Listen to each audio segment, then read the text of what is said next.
I'm just letting this happen right now. I mean, why not, right? Everyone has a snake in their ear at some point.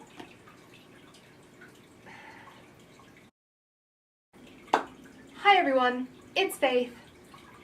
I have another book review for you today. So many of you have been asking me for this, and I apologize that it has not been out sooner. If you watch my last couple videos, you will understand what has absorbed so much of my time and attention lately, but I finally have one for you. I'm also joined here today by my Python Riddle. He's being a scoochie snake face because his mouse has not defrosted yet and he's hungry. So while he's waiting for food, he's going to sit with me and review this book. Or not, he might just cruise. Today's review is on this book right here. It's called Witchy, Unleashed, Untamed, Unapologetic. It is by Lisa Lister. She is a writer out of the UK, and this came out in 2017, I believe early-ish. I picked it up because it was also kind of like an internet sensation when it came out. Every single Facebook group that I'm in for witchy discussion was all over this book. So I'm like, you know what? Why not? I had to read it a couple times, and I will explain to you why that is. The first 7 chapters really address the author's personal background, her personal belief system, and also a lot of her personal politics. And depending on where you are in your life, this will either put you off entirely or strike a major chord. When I started reading this book, when it first came out in 2017, I was in that first camp. I was in the heart of New York City, where the natural world is very much confined to curated gardens and city-planned parks. I was also hustling and was convinced that my body was an inconvenience and I was better off without my natural cycles, as well as my natural emotions. My heart was shut down on a daily basis to protect me, yes, but also to prevent me from being irrational and making impulsive decisions. I was pretty out of touch with the natural world and the natural feminine. Lisa Lister believes that both of these things are part and parcel to witchcraft. Lisa Lister's witchcraft is completely natural. She comes from a place where there are natural wonders all around her. She also has come to accept her body as a natural wonder, and that plays a huge role in her idea of witchcraft. And I hated the idea at the time. The first 100 pages or so are very much devoted to this, to the idea that the world around you has this natural feminine magic, and it is our job as witches to channel that natural feminine into our body and our heart and allow it to cycle through us naturally. I resisted this idea so completely that I think I stopped reading 3 times. Maybe I'd get a little further each time and then go, that's right, this is why I hate this book, and then kind of tossed it aside. This is a book for women who understand that everything is a balance. Although she does talk a lot about the physical feminine, the womb, and the vagina, and all of these other very distinctly female aspects, she also makes it clear that as long as you identify as a woman, you still have these spiritual aspects. So while this book is for women, it is not specifically for cisgender women, and I think that's an important distinction. That said, someone who identifies as masculine could read this book and get a very good idea of the sacred feminine in life and the woman's role in that sacred feminine. Her writing style also put me off a little bit.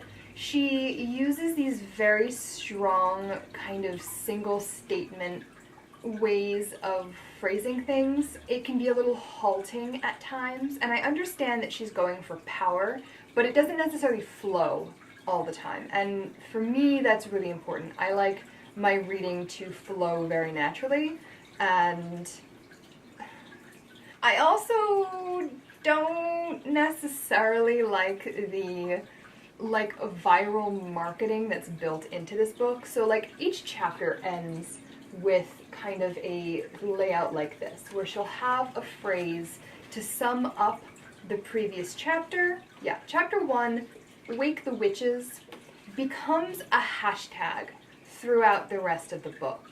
And the idea, I suppose, was that as you're reading this book, that you would be tweeting or posting on Instagram or whatever, how you react to it. And I'm not sure that I really like that. It feels a little kitschy to me, especially for something that is so naturally oriented. It seems a little disjointed to throw something so technological into it. Chapter 2 is very interesting to me as well, considering the other books that exist in this time. This is a very, very recent book. This was just put out last year. And yet chapter 2 lays out a number of ways in which you can approach witchcraft. And she comes from an inherited witchcraft background, specifically Gypsy and Irish traveler, and she adheres greatly to that. You can tell that's very much a part of her life, but she also throws in some other traditions that I think a lot of other authors would consider cultural appropriation. And I use quotations there because I think that's a really loaded term. She gives you a very brief write-up on each different kind of witchcraft that she's addressing, from Alexandrian witchcraft, which is like traditional Wicca, to more inherited backgrounds like Appalachian witchcraft and the Bruja tradition. So there's a lot of diverse traditions in here, some of which probably would be considered closed and appropriated to a lot of the like social justice warrior Tumblr types. I don't really like how she lays out all of these different traditions you can work in, but then her next 100 pages are totally devoted to like English-centric witchcraft. There are a number of like Romany-inspired spells that her grandmother taught her in here, but they all still kind of tie into her own personal Celtic-based practice. And then chapter 5 is more of what she believes is a fair history of witchcraft. And it's definitely an emotional history. And although there is historical data compiled in it, a lot of it seems to be taken from past life journeying and dreamtime vision, which is fine if that's how you've come into your practice. But there are going to be people out there who radically disagree with the way that this data is collected. The first 100 pages could put some people off, is all I'm saying. But once you get past that, you get into what is kind of Witchcraft 101. She goes through the Witch's Wheel of the Year and the Sabbats and talks about the associations and celebrations, as well as herbal offerings, things you can do. She includes some recipes and spells at this point to connect to these holidays. She then talks about the different archetypes of women that witchcraft envelops. The creatrix, which is more manifestation and making magic. The oracle, which is more divination and truth-speaking. The healer, which is more medicinal, root magic, herbalism. And the sorceress, which I would have thought would have been more the creatrix, but it is actually the kind of natural wild woman and the sensuality of the feminine. And that rounds out the book. She gives kind of a how to connect to each of these archetypes throughout these chapters, whether it's how to read tea leaves for the oracle, or how to perform a womb cleansing for the sorceress.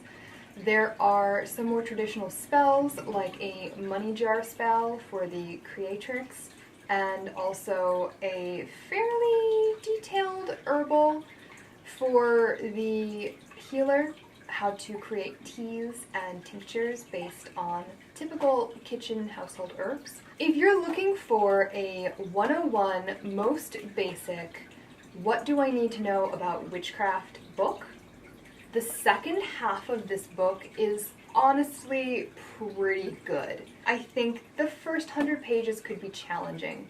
If you're not there, if you are totally okay with your life as a high-powered, busy, like modern post third wave feminist woman, then cool. This is not your book. This is for women who want to know how we got to where we are and why they're being called to go back to something else. Lisa Lister calls it the rewilding. This is how to get back to trusting our dreams to make decisions rather than forcing hard logic into ourselves when it just doesn't fit sometimes. This is how to get back to bleeding with the moon.